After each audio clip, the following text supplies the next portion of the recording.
Okay, so I've been asked to talk about the Empress and the High Priestess and the difference between these two energies. And so I'm making this short video, and we're going to talk about these cards. We can say cards, but really I prefer the term paths because the cards are just kind of signs that point to what we're after. The tarot is not the cards, you know that, right? The tarot is not the physical objects, but it's all the relationships and the conversations and the discourse and the collective momentum of what you could call the energies or what you could call the becoming of these archetypes, these paths. So when we're talking about the Empress and the High Priestess, I find it helpful to think about them in terms of Sophia. And so Sophia is the Greek term meaning wisdom, and so we see it in words like philosophy, which means the love of wisdom. Um, and It is a very strong presence in the Gnostic texts. So these were texts that sort of transcended any particular Mediterranean religion. There were Gnostic sects in Christianity, Judaism, and the Hellenic paganism going on in that area, and in Greece, going really way back, but particularly in the early stages of what we call the Common Era, right? So, um, really, this we think of it as the AD BC divide, but when you're trying to think what it felt like to be in that moment in history, you got to realize that they were not cutting time into around the birth of this person. Really, the marker was the rise of the Roman Empire. So, like, you can look at the AD BC divide if you want to be a little bit less, we'll say, creed or dogma oriented. You can just look at it as essentially marked the mountain, if you will, that marks its opening is the reign of Augustus, and so Augustus's institution of the Julian calendar, his establishment of the Roman Empire, and so on. So that's really like the major landmark. If we talk about the geography of time itself, we're not talking about the measure, but the flesh of it, and that's the flesh of it is the rise of this power. And so around that time, of course, you've got all this stuff going on, and then you've got Gnosticism, which puts this character of Sophia, which means wisdom, as the source of divine presence. And this isn't unlike the Tao, this sort of um, we'll say continuum that is both immanent and transcendent. And Of course, the unfolding of the story is quite different. We find ourselves, 2 millennia later, and the feminine or Sophic. I want to say sapphic, but that's a different thing. But the Sophic kind of presence is not as obviously strong in certainly in Christianity, but it's important to realize that like early Christianity was extremely and abundantly influenced by this feminine this feminine um, we'll say philosophical, this feminine presence, really, this feminine energy. And that's not unlike Judaism, too. If you look at Elohim, of course, is the first a name attributed to the divine in the Tanakh, and that's a feminine noun with a masculine plural. So that's feminine, masculine, plural and singular. But there is certainly a suggestion that there is this plenum, and in mystical Judaism we have the Ein Sof again, Sof. The Ein Sof is the unmanifest, the limitless light, the plenum from which all manifestation emerges. What does this have to do with the Empress and the Priestess? The Empress and the Priestess can be understood as the immanent and transcendent aspects of the Sophia. So they are not ultimately different beings, but they are different modes that this plenum shows itself, and that we participate in this plenum. So they are, for the sake of the tarot, treated as different paths. So let's just look at some stuff. So, of course, I'm using the attributions to the Hebrew letters that we see in the Golden Dawn. It was developed by this system was mostly developed by Mathers, but it goes back further. Eliphas Levi, did some attributions and so on. But really, this system where Dalet is the Empress. Dalet is one of the single letters. There's seven of them. Sorry, double letters. There's seven of them. They're attributed to the planets. We see this in an appended text to the Sefer Yeserah that was picked up by Mathers. And then so Dalet is assigned to Venus, and so he assigns Venus to the Empress. So we have this picture from the Rider-Waite-Smith deck that is a picture of the Empress, and in particular, this is influenced by these Kabbalistic correspondences in the Golden Dawn. And we see Venus here very clearly. We see wheat below, which is suggestion of fertility. We see pomegranates on her dress, and she's sitting on this divan. There's this tree. So this is a garden. There's a river. There's a beautiful kind of manicured garden. There's a tree that looks like a pineal gland. I think that's important. And also, you go from the material of the wheat all the way up to the stars in her crown. But the stars are also material. Mater is the mother. So this is implying that the material continuum stretches continuously, stretches infinitely as this kind of, we'll say, monistic, total, pantheistic space, the flesh of the manifest universe in toto. And the philosopher who really, I think, best kind of gave it this is Spinoza. And Spinoza is an interesting character. Of course, he was he lived in Amsterdam, so he was a Dutch descendant of Jewish parents who had been forced by the Spanish to become Christian, but had returned to Judaism. But his ideas were so radical that he was excommunicated, and he was he wrote his work, The Ethics, largely in secret, and it was published after his death. He was a lens maker, and so this is in the period,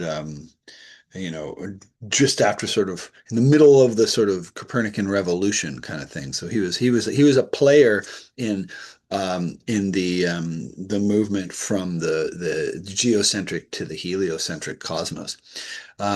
And I mention him just because his philosophy is ultimately of God as nature, or God or nature, right? It's the same idea. He saw no distinction between the divine as substance, and the divine as infinite substance, and the divine as infinite spirit. And these were essentially collapsed into a monistic sense of totality. And so that really is the essence of the Empress. The symbol of the pomegranates on her dress, this can be a bit controversial, but I think it's suggesting, so Persephone in the Greek myths is the goddess of the underworld. But the story of Persephone is she was once the daughter of Demeter, and Demeter Demeter is the goddess of fertility and spring. So this could be Demeter. But the pomegranate suggests something interesting, because what happens with Persephone is Persephone is kidnapped by Hades, but Demeter petitions for her to return. So she's the daughter of spring, but she's brought into the winter realms. And she would be able to leave after spending some time there, but what she does is she eats the pomegranate. So she eats in hell, right? And she eats the fruit of the underworld, which means that she has to stay there for that many months. This is one version of the story. There's lots of, but this is the one that was given to me. So while Persephone is usually underworld world goddess, there's a duality to her. Always understood it as there's a spring aspect and a winter aspect. So this is a sort of explanation of winter, but the pomegranates appearing on the Empress's dresses can allude to that. I certainly have heard objections to this, and you know, sure, but here's a viable story that we are getting a duality between the Empress and the High Priestess that suggests one of them is bright and fertile and open and present. So the the um, the Empress, right, as the spring and summer, and the other is introverted and closed and connected to the absent or the transcendent. And the absent not as a lack, but as a kind of an opening into fullness. That's important. We can see it as a lack. We see death as a lack. But if we interpret it as an opening into fullness, then the mystical experience makes more sense. The Sophia makes more sense. And Okay, so I don't want to run out of battery here, so I might have to plug in a bit because this is going to run for a bit. So just give me one moment while I plug this in. And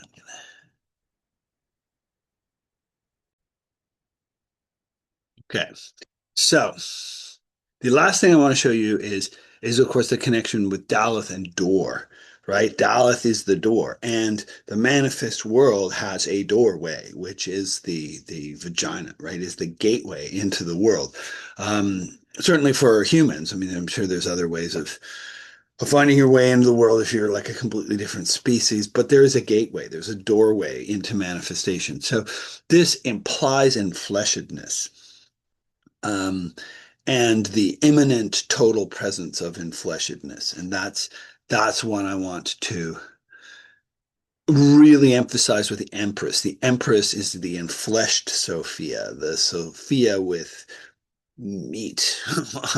um, so and by flesh, I don't just mean like human tissue. I mean rocks and trees and air and substantiality. So Sophia, the divine wisdom as a substantial and total presence. And so here's some pictures. Um, and here's one I did. Well, just this shows the earth with the tree, its roots running deep, and then this kind of ring of angels around it. This is human community. It ultimately segues into the stars and this deep forest of eternity. And of course, you can see the mandorla shape, which is the vagina, the gate. This is all in there. And here's the tree. And so I mean, it's pretty direct. But that's something I did after meditating on this card. And here's a piece from my friend and student who um, in my courses made a tarot entirely out of typeface. He was an expert in typeface. So this is a really, in some ways, very clean tarot, very deliberate. Every mark is extremely deliberate. But yeah, so we have and this kind of panther, this sleekness, um, brought into play. But again, it's Venus, is the planet Venus, and Venus is really about fullness. So we have the 7 days of the week. We have because Venus and seven are connected, and we have really it's considered a planet that is pure benefit. It's joy. It's an intensely positive. It's desire. It's love. It's eros. It's art. There's very few negative side effects, except maybe overindulgence. the Venus energy has a very whole and pleasant feel. Um, so the Empress's opposite card, if you fold the sequence in half, you get these pairs, is the moon. And the moon is considered to be actually a much more, kind of austere and anxious and maybe inauspicious card. I love the moon. The moon is a picture of the lobster coming out of its water element and then navigating this path and moving between the two pillars and following a light, but it's a dim light. And if it persists, then it's born into this new journey. And if it doesn't persist, it can end up going off to the side and can end up, it's in peril. But the Empress kind of supports it, is there. Adds fertility to it. So this is really, again, a picture of the process of childbirth. And the moon is really the birth canal. This is the reason the moon is a perilous card is because it's about birth, and birth is perilous. So your Empress is the midwife and or the mother and midwife and mother at the same time, and then the process of birthing is the moon. So it's important sometimes to look at how the cards and their partners. The way to tell is the total will equal 21, right? So if you add 3 to 18, the total will be 21. And that's how you kind of know what the partner is. The Empress is the planet Venus. And so you have this fertility and this birthing kind of vibe. And I've just added some art here to make it look nice. Um, okay, here are some more examples. So here is you know, a multi-breasted Diana figure. So this is from the Tarot of the Holy Light, which is a really interesting tarot. I highly recommend it. This is from the Visconti Sforzas. So this is from the Pierpont Morgan Visconti, which is housed in New York. This is the most complete tarot, and this is from the Carrie Yale, which I'm not sure where it's housed, but this is the Empress. You notice in the Carrie Yale, which is I think the older version, it's in the middle of the 1400s. She comes with a court. She's got her whole court, and so does the Emperor. And I think that's important because we see the Empress and the Emperor as sort of singular beings now, but it's actually important to know that these are powers that delegate. So there's all sorts of they have courts.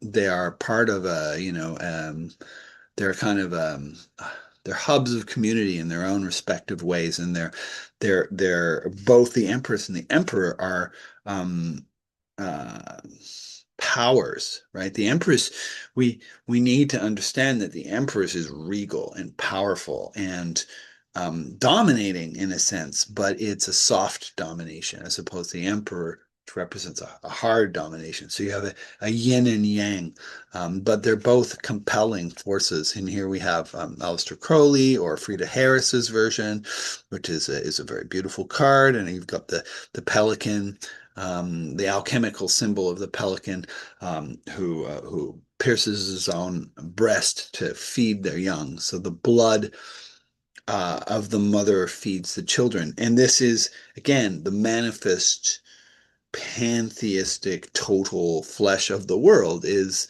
feeds its own manifestation from its own blood, right? And that's the natural cycle. So it's nature, it's immanence, it's all of this, right? It's a full affirmation of the beauty and horror of enfleshed existence itself.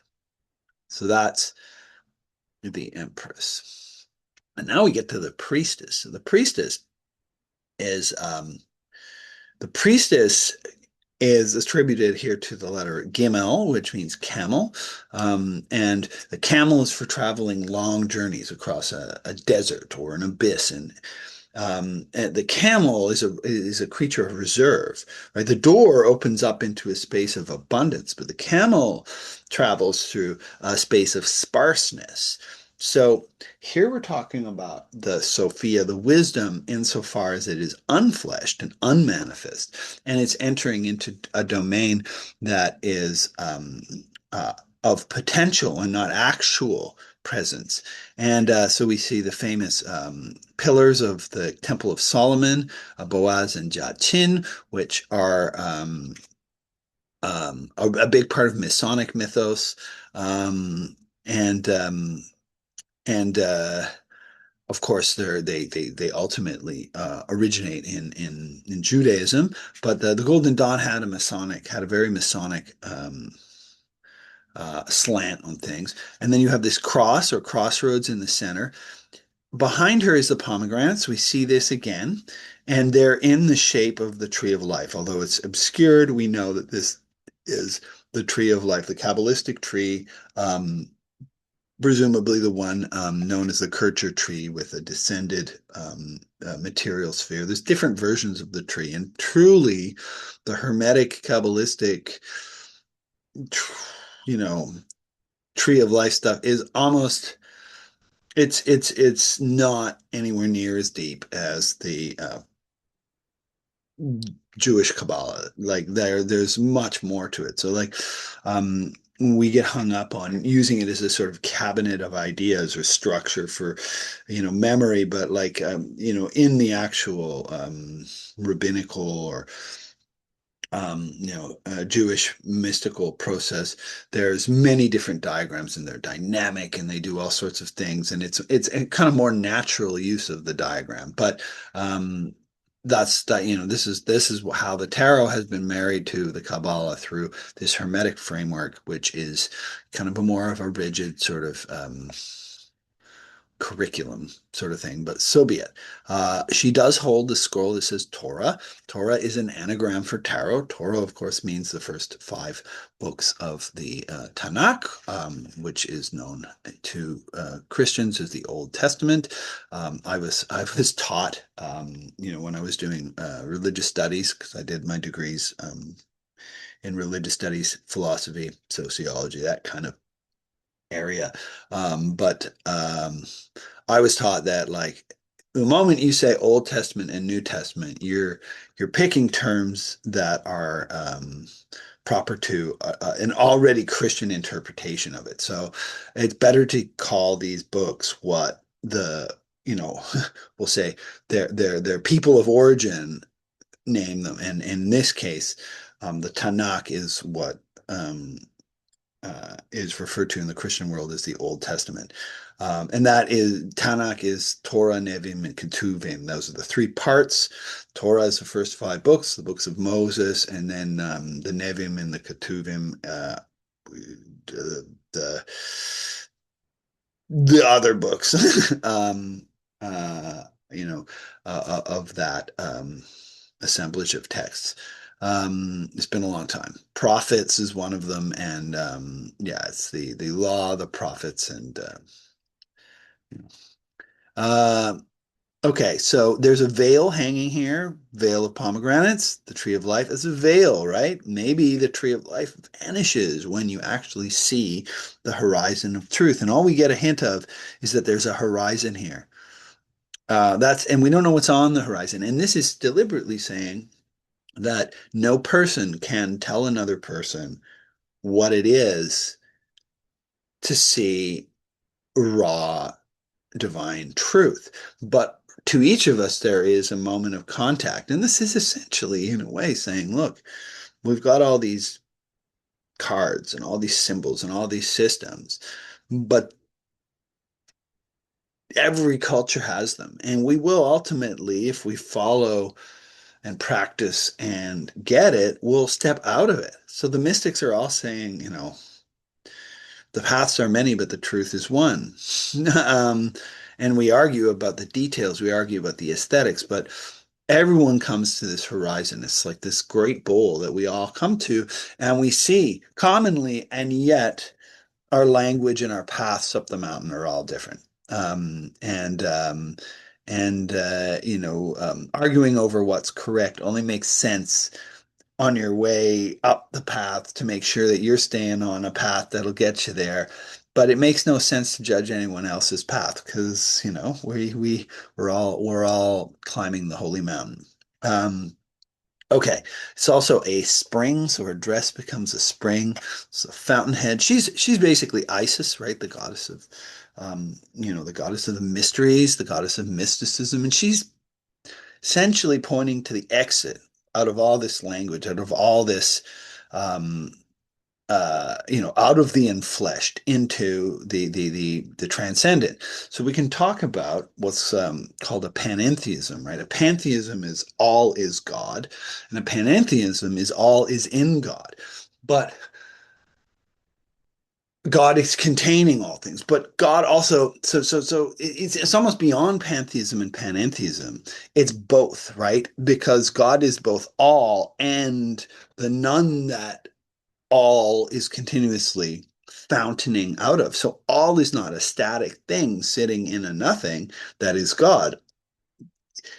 It's the flower, the dynamic, moving flowering of the unmanifest Sophia is the manifest. So this is the high priestess is that pure, open, unmanifest potential, and the Empress is the flower. So we can't talk about which comes first. We don't. There's no point.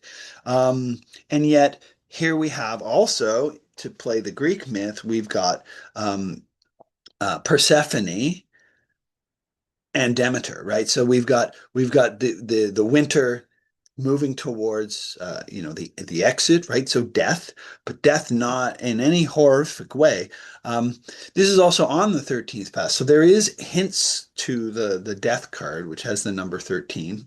When I say on the 13th path, I'm kind of talking a really technical language with the how the Kabbalah numbers itself. So that complicates this video. So forget that I said that, but there are links between the high priestess and the death card.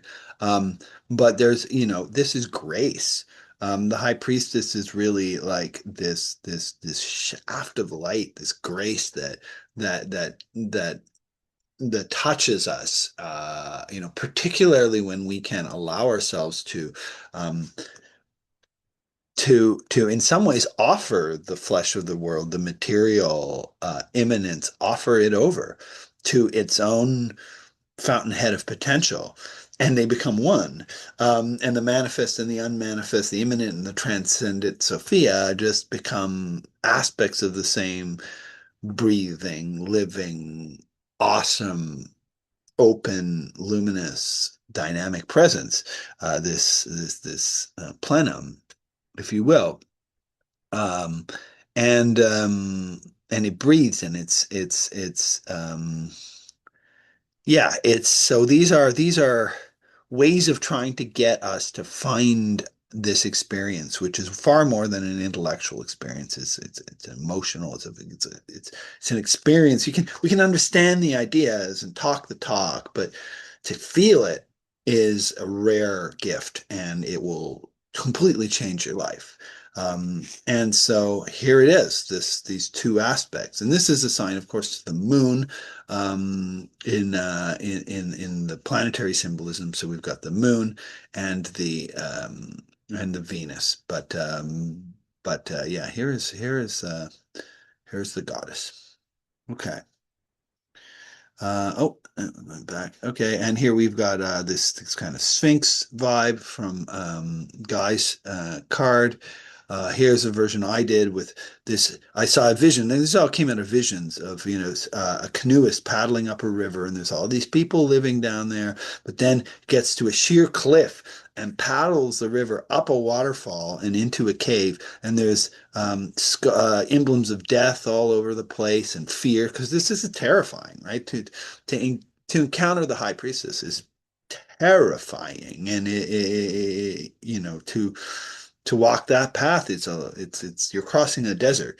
So it's in ideas it's fine, but like in an action, to go from manifestation to moving direct towards unmanifestation is a terrifying process. Buddhism quite um, you know Buddhism really does um, kind of coach us to disengage the grasping and try to move to this transcendent element. And they have this idea of the sunyata, or the luminous void, which is again an emptiness that contains all fullness. But there's all sorts of ways just to sort of stray off the path, and yet ultimately communion with this link to the fully open and transcendent is there. So the immanent and the transcendent are not opposed. So the uh, yeah, we have a non-dualism of pantheism and panentheism here. Um, and Of course, this is a picture of the goddess, the priestess, and here's the polar card is the sun, right? The sun is, the priestess is death, but um, is the mystic's death, the mystic's dissolution in the unmanifest, and then the sun is the going forth into the manifest.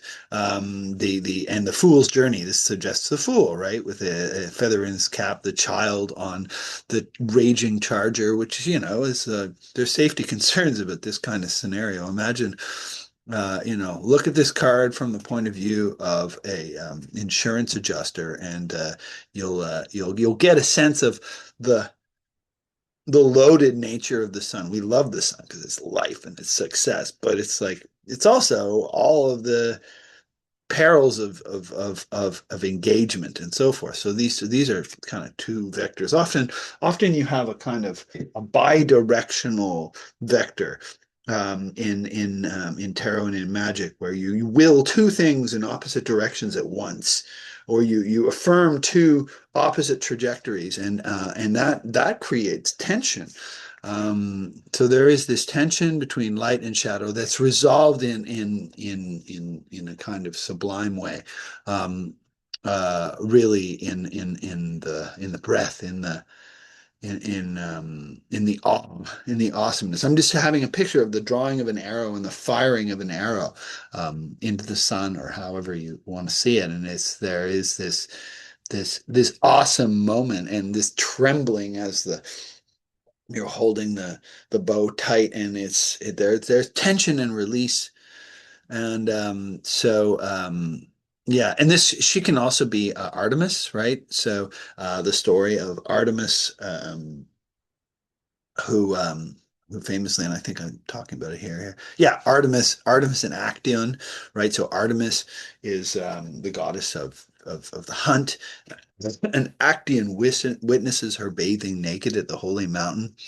And then so she turns him into a stag, and then he's devoured by his own hunting dogs. And so this is, seen as a kind of a curse. Um, Giordano Bruno actually saw it as the code for initiation. So it sounds terrible, but it's actually the humbling, the human being who sees himself outside of nature, when witnesses nature naked, can no longer, in other words, un without any kind of superimposition or mediation, has a pure encounter with nature, realizes that they are nature, the stag, but then they are again um, sacrificial, and so the illusion of kind of the pathological illusion of arrogant human separateness is dissolved, and then you know, the flesh is dissolved into the dogs themselves, the flesh of the world. So you've got these two levels. So that's the Artemis story, and but Artemis is the holy other. So that's an encounter between the immanent and the transcendent. That's the threshold. And so you can see Artemis with her bow. This is Aleister Crowley's deck. Here you've got the camel. And down on this level, you've got the crystallizations and manifestations and the fruits.